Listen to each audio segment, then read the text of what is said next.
Makasaysayang araw po sa ating lahat, no? Okay, so habang hinihintay po natin ang ating mga viewers sa Facebook, sige, gawin nyo lang yan.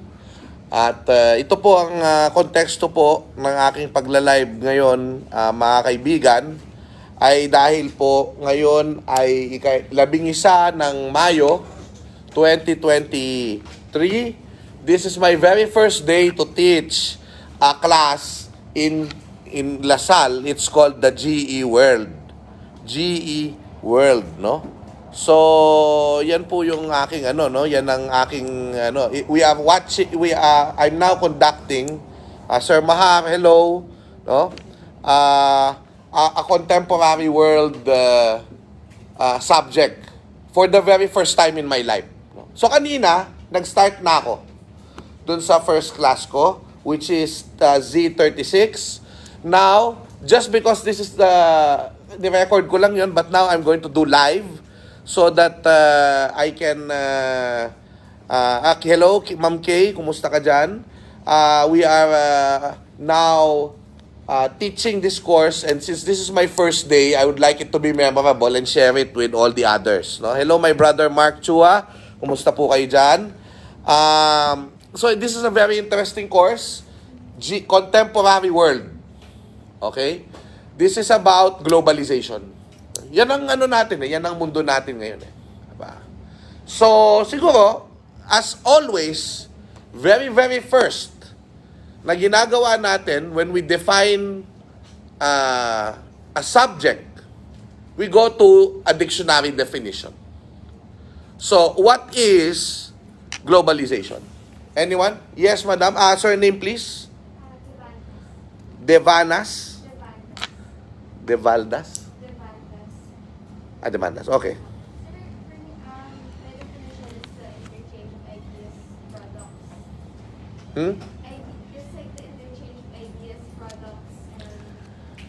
Interchange of ideas, products, and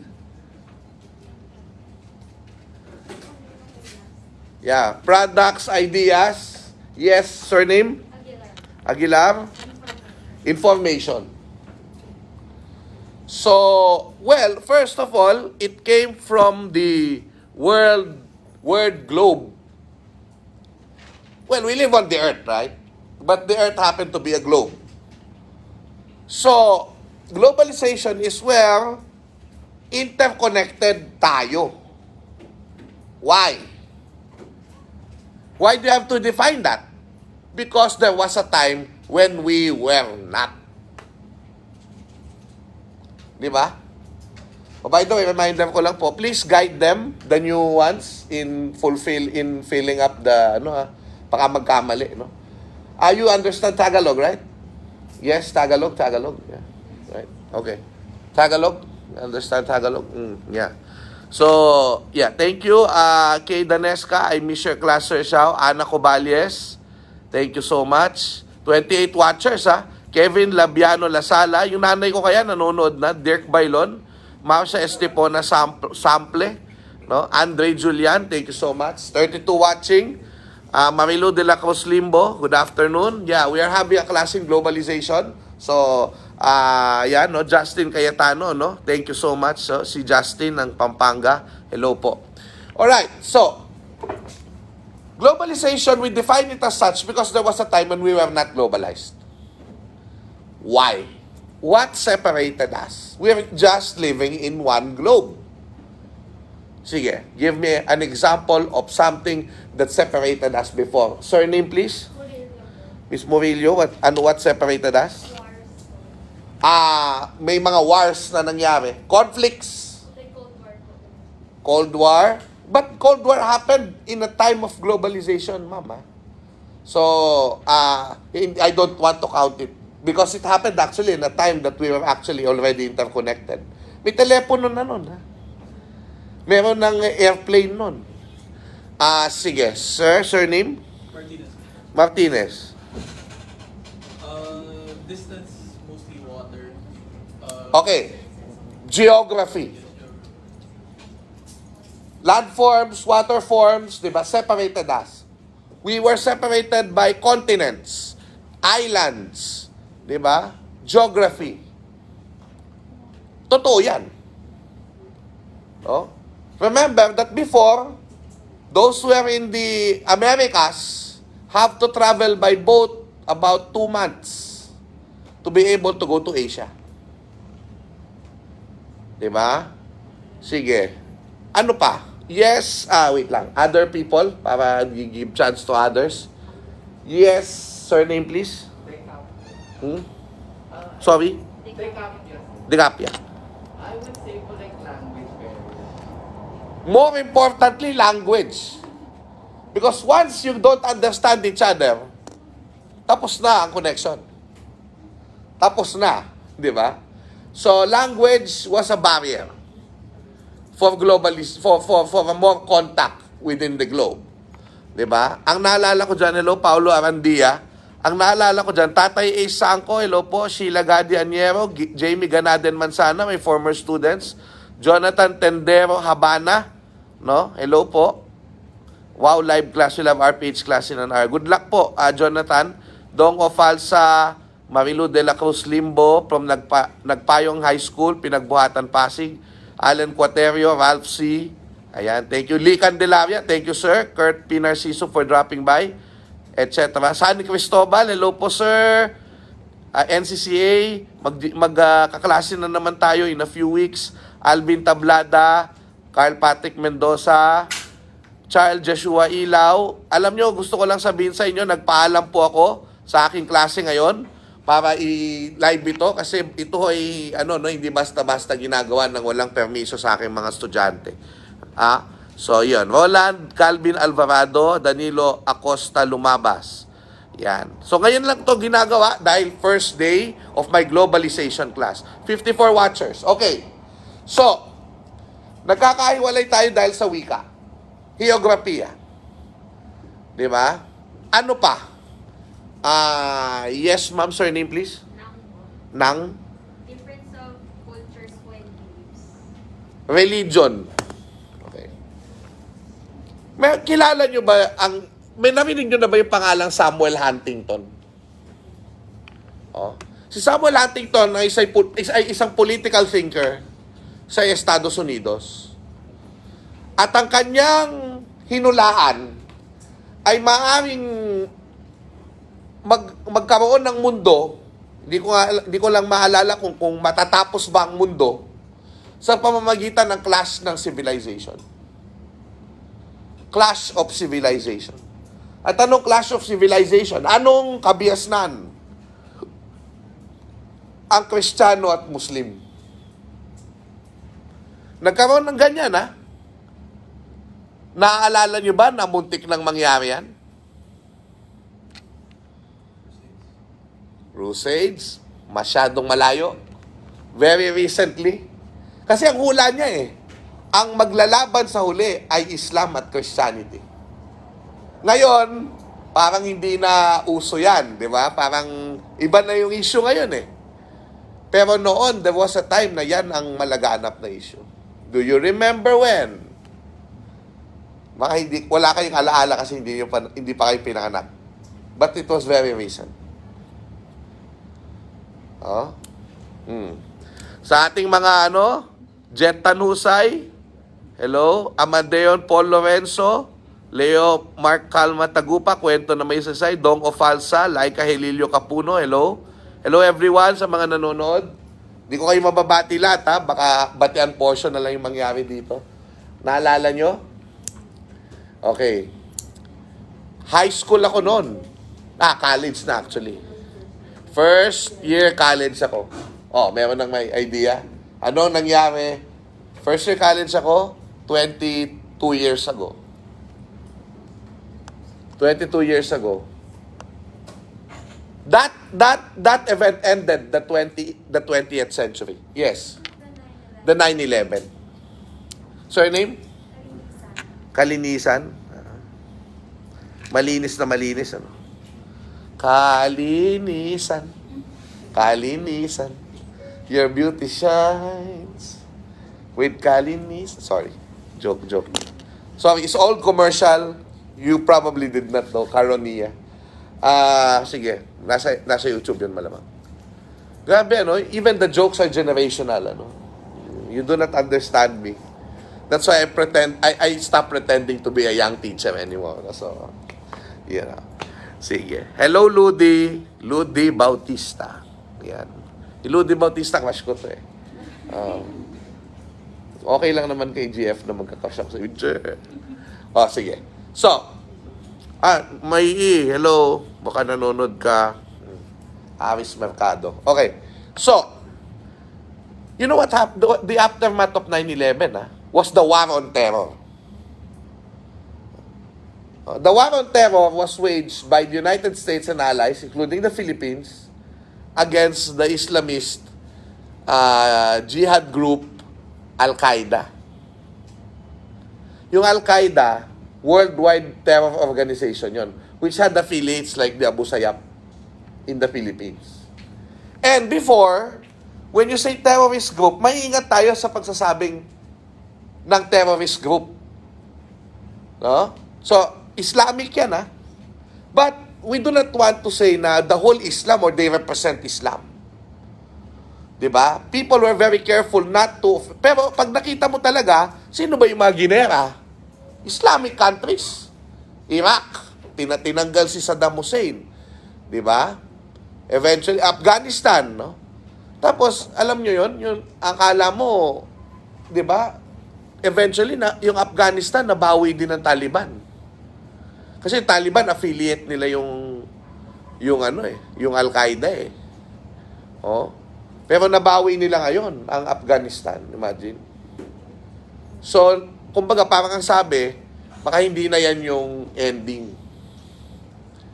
Diba? Clash of Civilizations. Hindi na yan yung ending. Pero alam nyo, may epekto yung 9/11 eh. Kahit sa Pilipinas. Yung terrorist. Yung pag-brand ng terrorist. Kasi, dati, pag sinabi mong MILF, hindi yung Moro Islamic Liberation Front. Moro National Liberation Front. Diba? Ang ang sasabihin mo, hindi sila rebel group. Hindi sila terrorist group. They're rebel groups or secessionist groups.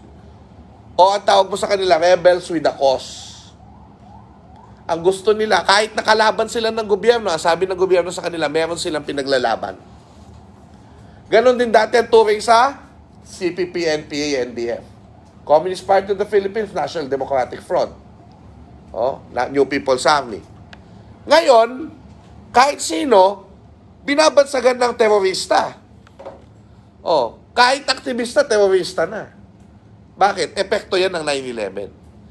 Kasi eventually, naglagay sila ng list ng Philippines, lahat ng buong mundo, na i-brand nyo yung mga grupong terorista, isinama na yung NPA. So ngayon, basta-basta mo na lang nilalaglag yung terorista. So, nawala na ngayon yung sana magkapis ang CPP-NPA, for example. Ang MILF, natapos na eh. MNLF, nagbalik na rin sa gobyerno. So, medyo malabo tayo sa CPP kasi nga, hindi na yung CPP ang kakausapin ngayon. Localized na daw. Yun yung NTF-ELCAC. Diba? Localized na daw. So, tingnan natin kung magpa-prosper yun. But even the ideologies were spread because of globalization. Communism. Institutions, religions. Diba? Were spread because of globalization. But before this, these things also separated us. What accounted kaya na tayo napadali ang globalization? Yan. Sige nga, what accounted na napadali ang globalization? 93 watchers, nakakabilib po. Apollo M. Montivero, Mansi Buli. Parang may bago akong camera. Tito Jimmy, Johan David, Robbie Fernandez, Emmanuel Manao, Kitin Ariel. Ang dami na po, hindi ko na kayo mababati lahat. No? Mula sa Angeles City, Vanessa Nieves. Wow, I'm so nagugulat. Na gusto pala ng taong marinig akong nagkaklase. So, let's see. Hindi kasi usually ang live ko, ako lang ang nagsasalita. Of course, it's better to have people talking with you, di ba? So, sige, Miss Santos. Free trade. Paano nangyayari yung free trade? Masyado lang advance ka. Paano nagbukas yan? Paano na tayo na-lead to free trade? Ha? Yes, surname? Ah? Mora. Teknolohiya. Lilitang mundo pag napapadali ang travel. Nauna, travel. Ano ang nag-precursor of globalization? Bangka. How did the Austronesians spread from the Philippines to Madagascar in Africa, to Easter Island in South America? Lahat yan kalahi natin halos, ha? Austronesians. It's because of boats. And eventually, yung mga trade routes na yan, trading, will be facilitated by the transportation. First, di ba? The Silk Road. No? Silk Road.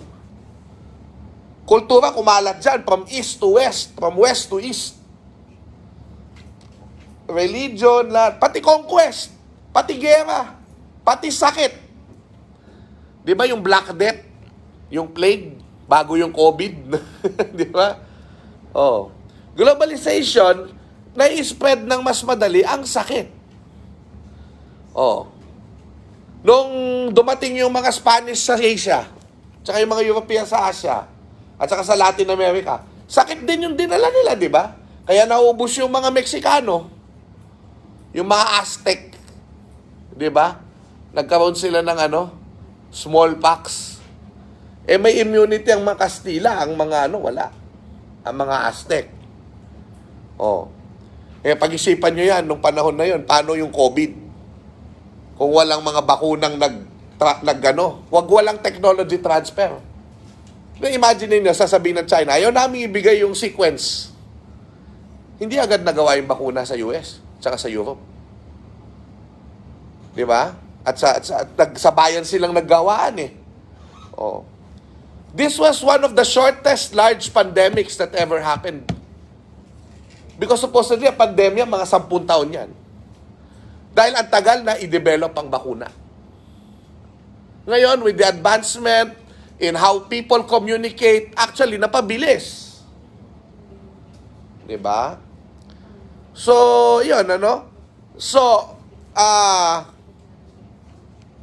napadali ang ang galleon trade is another one, Hindi napapansin yan. The galleon trade route is actually longer than the Silk Road. Kasi, from Manila to Acapulco, and then from Acapulco to Latin America, and then to Seville, Spain. Mahaba yun, That's the longest trade route ever in the history of the world. At kasama ang Pilipinas doon. Oh. Kaya nga, may sabong sa Latin America. May sabong. Oh. Kasi natutuhan daw nila yan sa atin. Well, actually, may debate kung nauna sila o nauna tayo. Feeling ko mas nauna tayo kasi may sabong talaga sa Southeast Asia noon pa man. Di ba? Hello, David Bautista, Iba pa rin talaga kapag ang prop mo si Sir Shoutsua talaga makikinig. Ang mga bolero.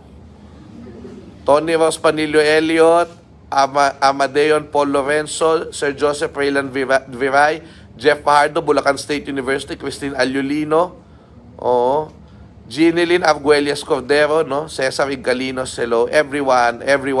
Thank you for watching. Okay, wala lang ako send stars kung hindi, yung may stars lang yung babatiin ko. Ay, grabe, ang dami na. Hello, Sir Macron, thank you po. Pasensya na, ang dami na, hindi ko na ako kayo mabati lahat, pero salamat. Okay, so, trade, transportation. Ngayon, so, technology.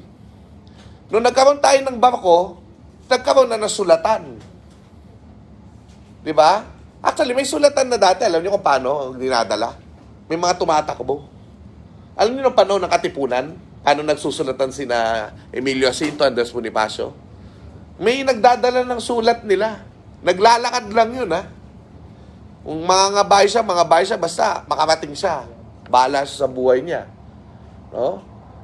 Pero, kung gusto mo makausap yung ibang bansa, meron kang mail. Ba? Mas matanda naman ako sa inyo. Okay. Gusto niyo bang malaman kung gaano kaliit ang mundo namin nung 30 years ago? Yan, salamat. Okay na.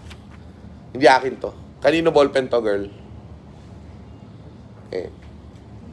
Okay, I tell you. Meron ako lola, grandmother. Ching ang pangalan. Nagpunta siya sa Canada. Oh. Alam niyo ba kung gaano kalaki ang tawag sa telepono from Manila to... Taga-Tarlac ako eh. To Manila.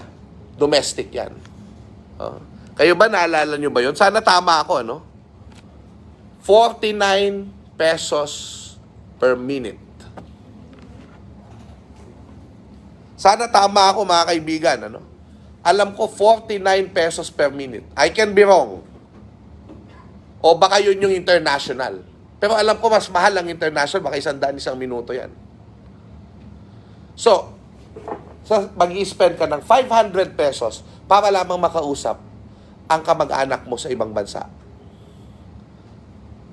Eh di magsusulat na lang ako, 30 pesos lang yan, 40 pesos, 30 pesos. Makakarating na sa Canada yung sulat ko. Kung airmail, sasabihin mo, airmail. No? Ibang bayad nun. 2 weeks lang yan. Nasa Canada na. British Columbia. Babasahin niya ng lola ko, sasagot siya, 2 weeks na naman. Kung hindi mo ginawang airmail, mga 1 buwan. Tapos 1 buwan ulit. So nagkasagutan kayo, 2 buwan. Aabutin. 2 buwan, isa't kalahating buwan. Ganon katagal. Ganon kalit ang mundo namin. So pag ganon, di magkakatamaran na kayo magsulatan. Di ba? Oh. Ngayon, isang messenger, libre. Pero ano, kapalit? Mas kilala ka pa ni Facebook kaysa sa asawa mo. Di ba? Lahat ng iniisip niya, alam mo eh. Bakit? Dahil lahat ng gusto mong panoorin, yun lang i-feed niya sa'yo. Are we in a globalized world? Really?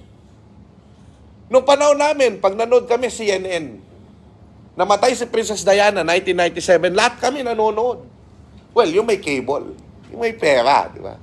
Eh medyo may konting kabuhayan na kami noon, so nagka-cable na kami.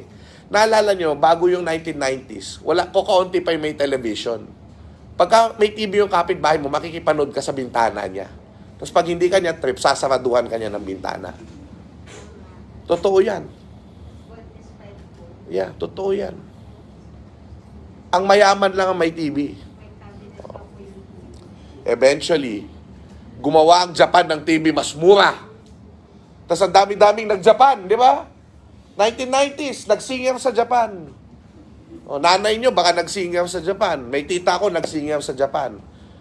Sila'y nagbigay sa amin ng karaoke. Inimbento ng Pilipino ang karaoke, ha? Pero nag-develop Japan. Oh. Karaoke, Sharp, Sony, dumadating, balikbayan box. Yan ang globalization sa atin. Yan ang kwento natin ng globalization, di ba? Oh. Pag nanood ka ng TV na ginamit mo, yung TV na yon, may cable ka, halos may editors yung news. So kung ano yung nababalita, kaso mayroon ding American. Kung pro-American, American yung perspective. Diba? Halimbawa, yung pambababae ni Bill Clinton, napanood namin yan. Diba? Si Monica Lewinsky. Oh. Ngayon, so iisa lang. Halimbawa, kapag may sikat, kasi mas western ang Pinas eh. Tignan mo, globalization sa atin sa Pilipinas, Amerikano eh. Bakit? Malapit na yung Indonesia. Kilala nyo ba yung mga Indones na mga stars? Hindi. Pero kapag umutot si Sino mga sikat ngayon? Pag umutot si Justin Bieber, oh, malalaman agad sa Pilipinas eh. Oh. Hindi na siya sikat ngayon. Sino nang sikat ngayon? Ha? O hindi ko nga kilala yun eh. You know why? Kasi kung sino lang yung gustong panoorin, yun lang ang i-feed sa'yo. Kung dati nanonood kami, TV, lahat ng artista kilala mo. Ngayon, sino yan? 1 million na ang followers. Ano? Hindi ko siya kilala. Are we really globalized? Or we have become more in isolation? Kasi, nung coronation ni Charles, wala akong pinanood kundi royal family. Lahat ng lumabas sa feed ko, royal family. So, kilala ko ba yung mga sikat sa inyo? Hindi. Pero kayo, kilala niyo yung sikat sa inyo, yung mga sikat sa akin, hindi. At ang mas malala dyan, kung puro fake news ang pinapanood ninyo, yun din ang papasok sa algorithm nyo. So, kung ano lang yung pinaniniwalaan mo, dahil akala mo, pag pinifeed ka, yun lang ang nangyari, at walang ibang perspektibo, ang mangyayari sa atin, lalo tayo naging divided. Diba? Dilawan versus DDS versus BBM. Diba? So, global nga tayo. Pero totoo bang global tayo? Yan, no? Palaisipan. Hindi ko sasagutin yan. Nasa sa atin. But ang reality, no, may globalization. Pero kung tayo ba ay naging mas global world, no? Sige lang. Kung tayo ba ay mas naging global world, na tayo ay interconnected sa puso, sa diwa, there's more alienation, there's more exploitation, wars are still continuing. Di ba?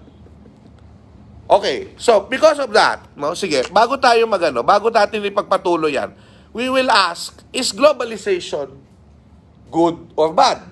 Is there a good globalization? Is there a bad globalization?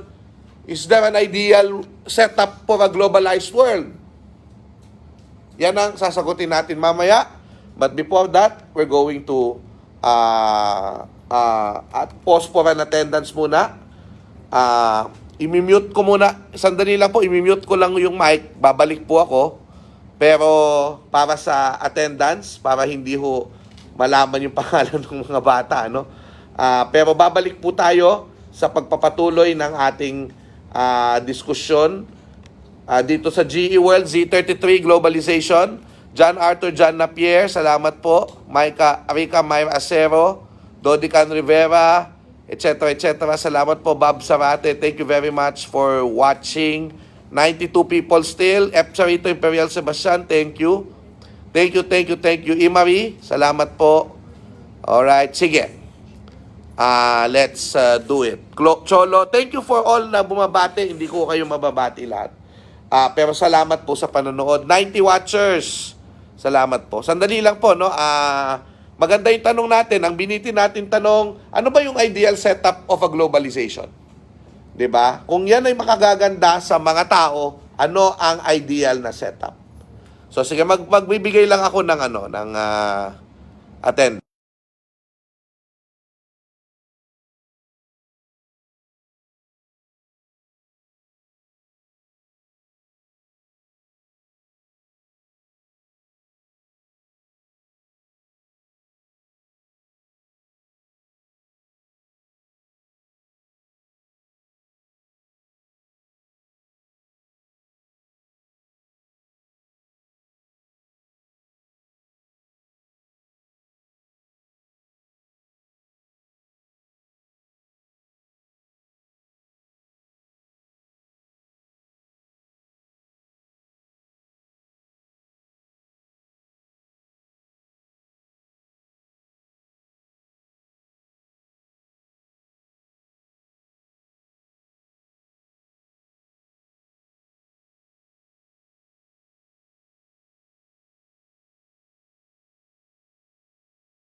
Nagbabalik po tayo sa ating ano, no? Ayan, Marilu de la Limbo, hello po. No? Oo, ayan. Gaelon, paglilitis ng Andres Bonifacio Museum, thank you po. Christian Sabay Ison, John Christopher Castillo, yun. Opo, nakaano lang po. Nag-mute lang para hindi marinig ang mga pangalan ng estudyante. Axel Heisenberg, hello. Oo. So, okay, sige. Ang tanong, globalization is basically about what? Pag pinag-uusapan yan, ano yan? Basically about what? Yung iba parang secondary na lang eh. Miss Orong. Interdependence in what? Yes, a surname? Taka lang ikaw. Mr. naman, ano? Mr. First name? J. Surname? Kanayon. This is your permanent seat mo na yan, ha? For the class, no? Diyan ka nauupo. Kasi we have a seat plan, so I can call you very easily. Mr. Kanayon. Trade. Kung trade yan, we're talking about consumption. Ibig sabihin, we're talking about products. Mainly. Secondary ng iba, mainly products. Now, question. How can you have a globalized selling of products? Ano yung kailangan munang mangyari? Wilbert Letrero? Timothy Paular? Sige, ano ang kailangan mangyari? Yung pinaka-kailangan mangyari na malatan para magkaroon ng iisang pagbili ang buong mundo. And then you will see that it's not just about trade or products. But yun lang yung para madali nating makita. Yes, ma'am. Miss Nang. Brands po. Brands. Branding. Miss Sandil. Transportation. Yes, ma'am. Surname. Nishiyama. We have to lower the tariffs, subsidies and the barriers of the other countries before we have to Good answer, but not what I am looking for. Yes, Miss Sosa. Currency. Globalized pa rin tayo kahit maraming currencies. Galigana. Networking, pwede. Ganon. Demand. Miranda. Marketing. Paano mangyayari lahat yan? Open borders, pwede. Pwede lahat. Lahat ng sinasabi nyo, tama. Pero may kailangan pang mangyari bago yan. NIPA. Ha? Pera. Santos. Ganun din. Cruz, consumers. Sige pa. Barcelon. Employees. Biray. Lumalayo na tayo. Okay, anong kailangan mangyari sa mundo para yung nasa Nigeria, ganun din yung i-consume niya tulad na sa Pilipinas? Yes.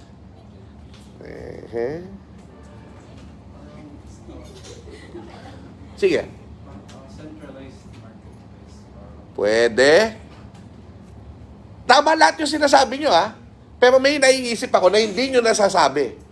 Tama lahat yan. Hindi ko sinasabing mali yan, ha? Demand, sabi daw. Connection at trade. Transaction. Ang daming sumagot, ha? Oo. Sumasagot daw sila, ha?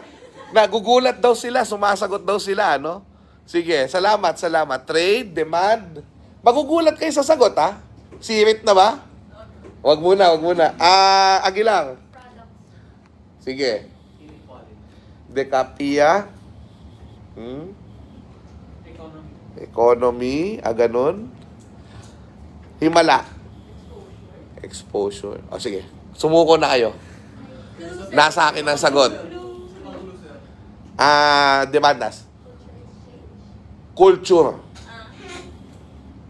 Kailangan magkaroon ng isang kultura ang buong mundo.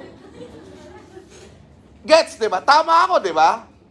Lahat ng yan, mangyayari yan pag nagkaroon ng isang kultura ang buong mundo. Oh, bakit kumakalat si Britney Spears noon? Oh, kasi yun ang panahon ko, so yun ang i-explain ko. Di ba? Spice Girls kumalat. Magsatakda ka ng kultura na iisa lang sa buong mundo. Oh. Alam mo sino magaling na gumagawa niyan ngayon? Koreano. Netflix, dominated nila yan. K-pop, mundo. And that is not an accident. Akala nyo aksidente yon? Yan ay ginawa na. Ginawa nila, so may subsidy yan ng gobyerno. Meron silang direct, willful attempt na ang mundo ay pasukin. Kung hindi man sila maging superpower, maging cultural, showcase.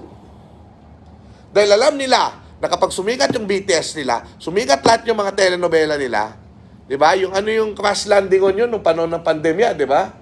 Oh, lahat ng yan. Nung unang panahon, kami yung unang K-pop na humaling. My Sassy Girl. No, Yupgi Girl. Hindi nyo na alam yun, Year 2003 o 2002. No? Na pelikula. My Sassy Girl. Yan ang unang-una. No? Wala pa kaming YouTube nun. May YouTube na, pero hindi doon kumalat yung mga BCD. Yung mga pirata, tsaka bine-burn, tapos sinishare mo sa friends, ganun. Yan ang unang ng mga Koreano. Very, very conscious ang gobyerno nila dahil alam nila na kapag kumalat yung kultura nila, papasok na doon yung mga tao, bibili na ng kultura nila. So binibili ng yung mga Blackpink na mga merchandise, saka yung mga album na kung ang lalaki na ang mamahal, alam mo ang mamahal, pero bibilin pa din. Alam niyo ba yung Time Magazine, kapag ang issue ay BTS, 2,000 pesos ang halaga, na dating 500 o 400 lang. At kahit 2,000 yung halaga, bibilhin pa rin. Bakit nagkalat yung mga samgyupsalan na yan? At saka ang ganda ng kanilang, kasi ganito yan. Alam ng Koreano, na para sila'y matanggap sa mundo, kailangan ihalo nila yung kultura nila sa kultura ng iba. So, halimbawa, sa music, di ba? American pop yun, yung ginagawa nila, di ba? Pero nilagyan nila ng elemento ng kanilang kultura. Numero 1 na wika. Tayo, ang idea nating mga Pilipino, kung gusto natin mag-international, mag-English tayo. Wala silang pakialam doon. Ikakalat namin ang wika namin. Oh. Putya, yun ang napakagandang gawin. Kung naisip lang yan ng mga pinuno natin nung una, na kultura ay napakahalagang i-export para masumunod ang interest ng tao at ang trade, di sana isa na rin tayo sa mga tinitingala sa mundo. Tinitingala naman talaga tayo nung nag-YouTube, di ba? Nag-viral yung mga Ellen DeGeneres, di ba? Ginagest yung mga Pinoy. Sa totoo lang, galit ako sa mga Marcos sa kanilang ginawa. Hindi ako galit, pero hindi ko gusto yung ginawa ng mga Marcos dahil diktador sila. Pero sila ang may programa sa kultura na malakas. Whether you agree with that culture or not, is irrelevant. But ang sinasabi ko, yung malay na government program para sa kultura, na hindi na sa iba, hindi yung halaga. Pero yung Koreano, naisip nila, napakahalaga pala. Oh. So, yun, naging global din tayo, di ba? Dahil yung mga caregivers natin, di ba? May mga wika yan, may mga awitin yan, ituturo nila sa kanilang mga inaalagaan. Di ba? May mga ganon. Nagkakaroon din tayo ng dyan, ng pagkalat ng kultura. Silang nagkakalat ng kultura natin, ang OFW. Isang dapat panoorin yun na may kinalaman sa klase natin na film, yung Nocebo. Minsan panoorin natin yun. May kinalaman sa globalization yun. Kaibigan ko yung artista doon International film yun Si Chai Fonathier. Chai Fonathier.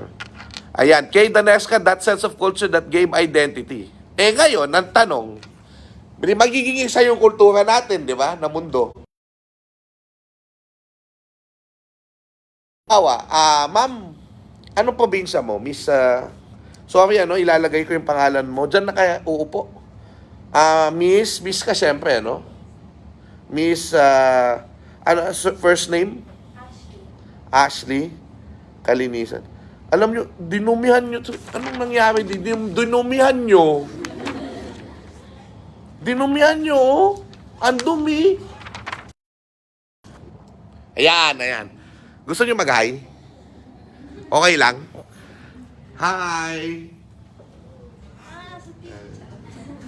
Chos. Ayan. Hindi na, well, Mark Lester, hindi naman culture ang pinagmumula ng globalization. But that is the, ano tawag dito? That is the underlying premise. Kasi halimbawa, may business ba yung pamilya nyo? Ano ang business ng kung okay lang if it's okay na tanungin. Apartments. Hindi siya produkto, pero sige. Sino dito may business na produkto? Food, ganyan. Sige, Miss De Bandas. Oo. Line ng musical items. Kayo na ginagawa, ganun. Okay. So, yung line ng musical items yun, imagine, taga-Pilipinas ka, Manila, Philippines, ha? Just imagine the beauty of globalization. Yung produkto mo pwedeng bilhin ng isang taga-California. O isang taga-Nigeria.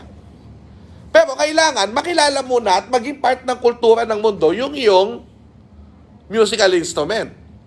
Ang problema, totoo ba na may fair chance ang lahat sa globalization na ito? Hindi. Kasi ang mamamayani lang sa globalization ay ano? Kaninong kultura? Kung magtaas ng kamay, ang makakasagot. Kaninong kultura? Yes, Miss Nang. Mga developed countries po. Yung mga powerful countries, so yung tinatawag nating mga hegemon. Alam niyo yung hegemon?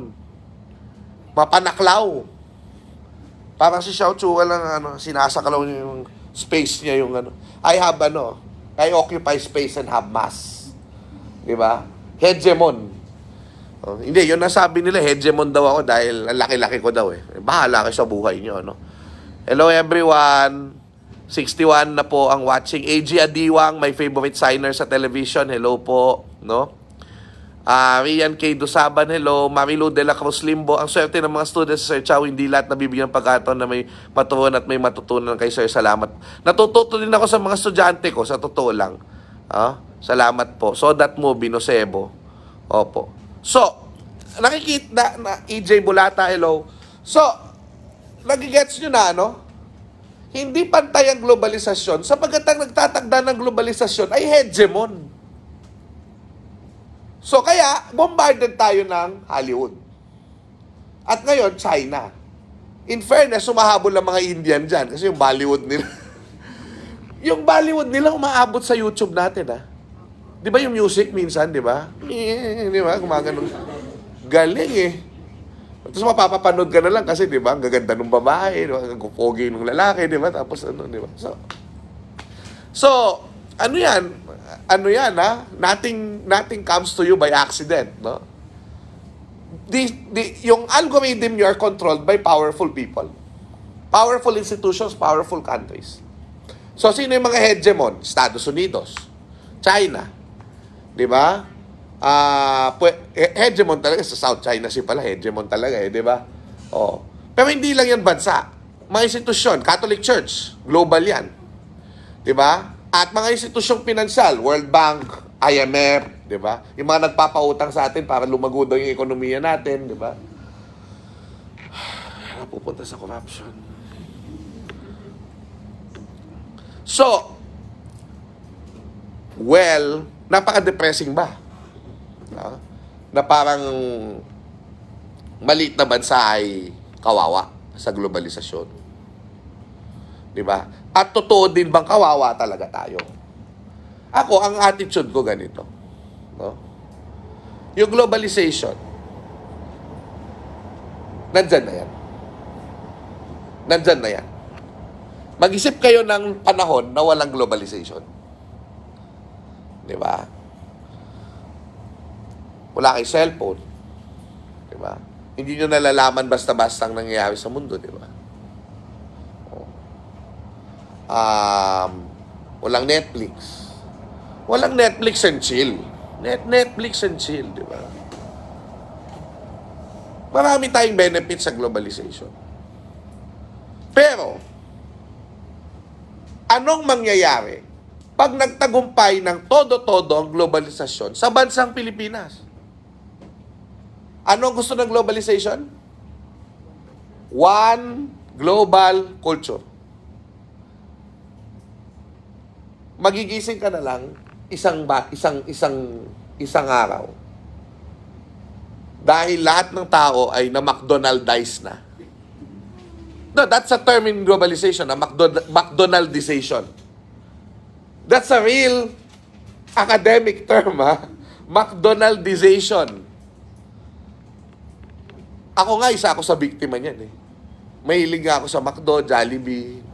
Alam mo yung Jollibee, number 1 manggagaya sa McDo yan, eh. Ginaya lahat ng marketing, lahat ng strategy ng McDo. At hinahabol niya ang McDo kung nasan siya. O naghahabulan sila. Alam niyo kung bakit? Gusto nila lagi sila magkatabi. This is good for business. Kasi hindi man lagi sa Jollibee kakain yung tao, eh. So, sa McDo, pag nagsawan sa Jollibee siya ulit, di ba? Ngayon, kapag walang magkakompetisyon doon, pupunta pa sa malayong lugar yun. Di magkakaroon na naman siya ng bagong... So, mawawala yung customer niya. So, gusto nila magkakatabi. Oh. Anong ginawa ni Tony Tan Caktiong ng Jollibee? Nung yung manginasal, parang uunahan na yung Jollibee. Kasi mas Pinoy yung mga ano nila. Di ba?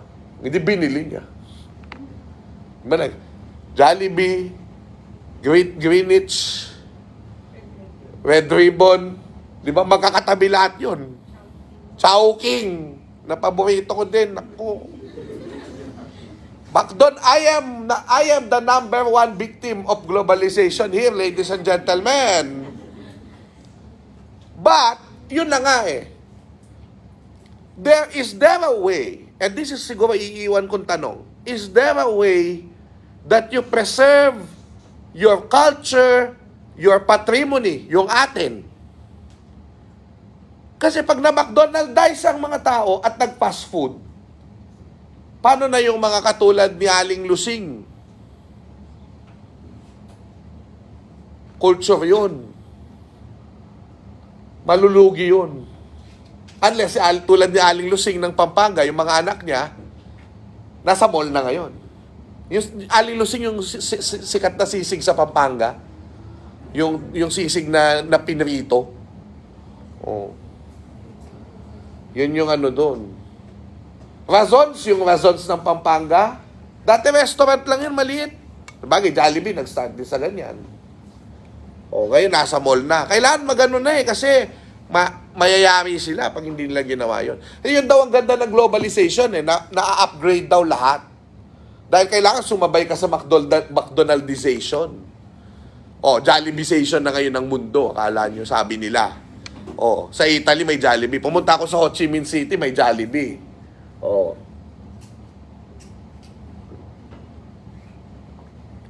Ano kaya lasa ng gusto ko, no, matikman pagdating ng panahon, yung Jollibee sa Italy? Ano kaya yung lasa ng Jolly Spaghetti nila? Kasi iangkop nila yung sa kultura eh. Di ba? So, yan ang mga ano dyan. Yan ang mga, may nakapunta na ba sa Jollibee Italy dito? May nag-Jollibee na ba sa inyo sa ibang bansa? Alam niyo, I failed eh. Kasi katabi lang ng War Museum yung Jollibee ng Vietnam. Hindi pa ako pumunta, nawawalan ako ng oras. Gusto kong tikman kung pareho ba yung hamburger nila, malinamnam din. 'Di ba? Sarap-sarap, 'di ba? Jollibeeization, no? Hello Tricia Fortuna ng Cebu. Mga dati kung ano, PM Manguera, Cholo Monseda Garcia, hello, Lacey Oson, etc. Mark Lester, Rory Ikong, etc. Yan. Sabi niya, mawawalan tayo ng competitive advantage. Ayan. So, yun ang mangyayari dyan. Yan ang apekto, no? Pati yung mga sumasagot sa atin, ha, yung ating mga viewers, no? So, okay, ilang minuto pa. Okay, meron pa akong 30 minutes. Masaya tong topic na to. So, meron bang paraan? Ano ang nangyayari ngayon? 'Di ba meron pong proposal ang ating Senador Idol Robin Padilla? Ay, huwag nyo naman pagtawanan. Seryoso naman siya dito, no? Palitan ng ating konstitusyon. Dahil sa ating 1987 Constitution of the Republic of the Philippines, sinasabi na hindi pwedeng magmayari ng kahit na anong ang foreigner fully ng local business sa Pilipinas. Oh? Meron silang ratio 60-40. Ang sabi ng iba, ito ang dahilan kung bakit hindi umuunlad ang Pilipinas. Dahil kailangan daw papasukin ng buo ang mga foreigner para magpaulan ng trabaho. Ikaw, umiiling-iling ka. Bakit? Gusto kong matutuhan ng nasa isip. Hindi ba maganda yun, girl? Hindi ka ba natutuwa doon na ang mga tagapagligtas nating mga dayuhan ay darating dito at foreign investment at tayo ay bibigyan ng trabaho? Miss Dagdag. For me, sir, in order to help our businesses, local businesses, we should support them as consumers. We should support the local businesses instead of supporting lagi. Kasi for us, parang whenever we hear about brands from other countries, we're like, wow, grabe. But then when Mas mura naman eh. Ang mahal-mahal eh. Mahal ng production sa Pinas eh. parang they don't really support it that much. I feel like we should. So how do you now, kung mas mahal ang produktong Pilipino, paano mo ngayon susuportahan ng Pilipino? Hindi lang sa pagbili. Government should subsidize. Kaso corruption sa Pilipinas, paano ka pa magsasubsidize? Tsaka mismanagement of funds, by the way. Hindi lang corruption. Nako, wag na muna natin simulan yan kasi hahaba pa tayo. Pero, hindi, nakikita nyo, na yes, maaaring tumulong ang, kasi ganito yan. Alam niyo yung nangyari sa Japan, di ba? Wasak na wasak yan noong World War II. Wasak na wasak. Ano nangyari? Tinulungan ng mga Amerikano, tsaka ng mga iba pa, may nag-investors doon. Pero, yung Hapon, nag-technology transfer. Nag-industrialize din, nag-technology transfer. Yung mga microchip, ginagawa na nila 1980s pa. Yung mga estudyante nila doon, gumagawa ng microchip, girl. Yung mga kotse nila, mas gumanda. At mas mura. At mas efficient. Kesa doon sa mga European at American cars. May technology transfer. Mangyayari kaya sa atin yon? Asa ka pa. So, kukunin lang sa atin yung cheap labor natin. Yan, nocebo yun. Diba? Tapos minsan, ibabalik pa sa atin yung mga produkto, galing din pala sa atin. Or at least the raw materials came from us. Ba't hindi tayo yung gumawa? Diba? Again, I'm not anti-globalization, but is there a way that we can protect ourselves from the bad effects? Because there are bad effects, especially if you are not a hegemon. You know, another of mass consumption, globalization, and mass production, climate change. And we are the number one victim of climate change, even if we are not the number one producer of carbon. Do you get me? Yung lahat ng bagyo na yan, lumalakas because of climate change. May direct effect yan. Lumalakas ang mga bagyo. Diba? Kasi pag uminit yung Pacific Ocean, lalakas yung bagyo na pupunta dito. Kasi yung init na yun, i-evaporate yan. Ibabagsak na yun sa mga lugar na binabagyo.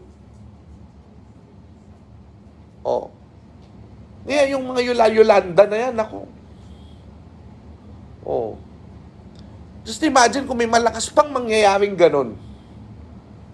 Wala kasi tayong memory nun, kaya parang akala natin ano lang yung mangyayari, tayong memory na iba na ganun kalakas na bagyo. Because that's the largest landfall na bagyong naglandfall sa buong mundo. Imagine. So, yan, how to protect your preserved culture from globalization, John Christopher Castillo. Yan ang mga sinasagot natin ngayon. Di ba? So, that said, di ba? So, yun yung natin, yun yung makikita natin dyan. So, Well, ayoko nang ubusin yung issues ng globalization kasi may mga reporting pa kayo. Ang gusto ko lang i-lay out sa buong 2 weeks before the reporting starts. Ang first reporting, what is globalization and the basics of globalization will happen the week after next. Tuesday via Zoom.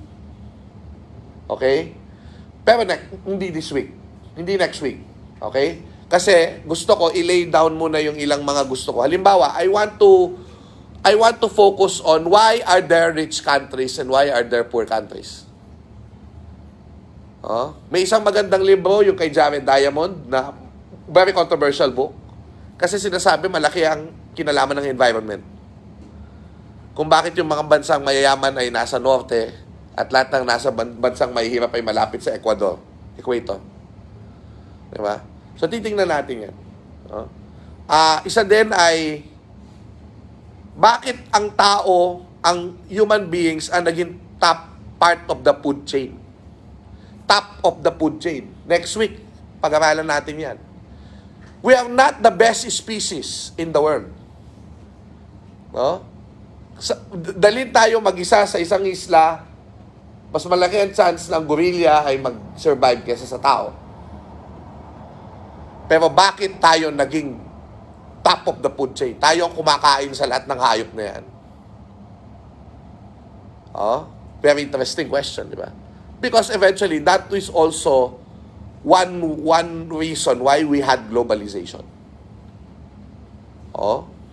Sige. So, yan yung isa. Now, bago tayo magtapos, kasi I have a video to show you na 12 minutes. But before we finish, 3:34 na. Alam niyo yung fast food, di ba? Pag-usapan natin yung pagkain. Alam niyo, pagkain lang yan, pero marami tayong makukuha sa kasaysayan tungkol dyan. May isang magandang libro, Anthropology, si Sidney Mintz, Sweetness and Power. This is the history of sugar in the world. Ang sugar, labor-intensive yan. Isang gusto kong ipapanood sa inyo minsan, sana magkaroon tayo ng time, yung pureza na documentary. This is the story of Negros Sugar. Doon yung malalaman gaano kahirap palang gumawa ng sugar. At kung paano binangkrap ng mga crony ni Marcos yung sugar industry noon at nagkahanda hirap-hirap. Pero malaki yung part ng sugar doon sa pagbabago ng ating consumption. Okay? At ng pagkakaroon ng slavery. Okay. So, ang pinaka-ultimate niyan, yung fast food. Coke, di ba?